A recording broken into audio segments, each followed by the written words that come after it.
A lot of people will call today's recipe Kwenkwen or Kyinkafa, which is a popular street food in Kumasi, the Ashanti region of Ghana. But I'm going to add my own twist to this. So I'm also going to be calling this brown rice jollof rice recipe. Stay with me. So in my saucepan, I'm going to be adding some palm oil. So let me just say this. I made this recipe for my mom and she has some special dietary needs. So I'll be making some tweaks here and there, okay? So I'll begin by sweating, also sauteing my onions in the palm oil, like you can see.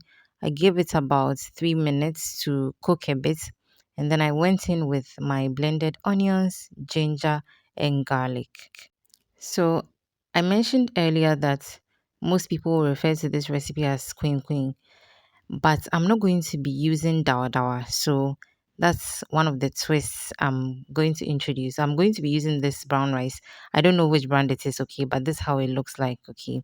I'll wash it and set it aside. And when it's time, I'll add that into the pot. So at this moment, I am frying my onions with my blended aromatics basically.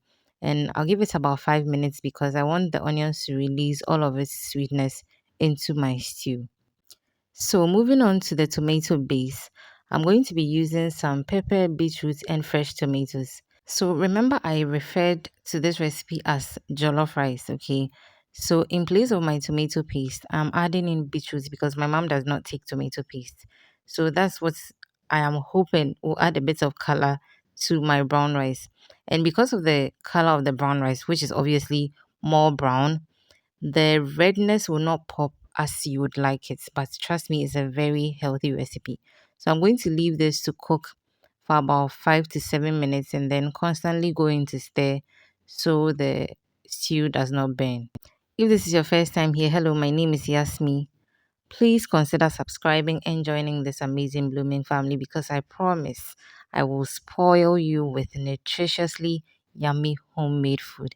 And if you're a returning subscriber, thank you so much for coming back to watch me. So at this point, I'm going to go ahead and salt my stew base. As you can see, most of the moisture has dried out, so it's looking a bit dry. I'm going in with my smoked salmon pieces, and that will also add much flavor into the stew base. So after I added I said salmon initially, this is mackerel actually. After I added that, I'm going to salt it again because I realized the salt was not enough. So the reason why I said salmon and I'm not going to change it is that in Ghana, if you enter the market and you say salmon, they know what you're talking about, okay? But I made this at home and the recipe is on the channel as well. I'll leave that link in the description box for you to check out. So once that goes in, I'm going to give it about 3 minutes so the flavors from both the fish and the stew will marry beautifully. And then I'll go ahead and add my last ingredient, which is my brown rice. So at this point, I had already washed my brown rice, okay? So that will also go in. The brown rice I'm using is pretty hard, okay? I think harder than the normal or our normal white rice we use in my home. So I'm going to make sure that this cooks to perfection. And also my mom loves soft rice. So this texture I'm presenting in this video is to her preferred taste.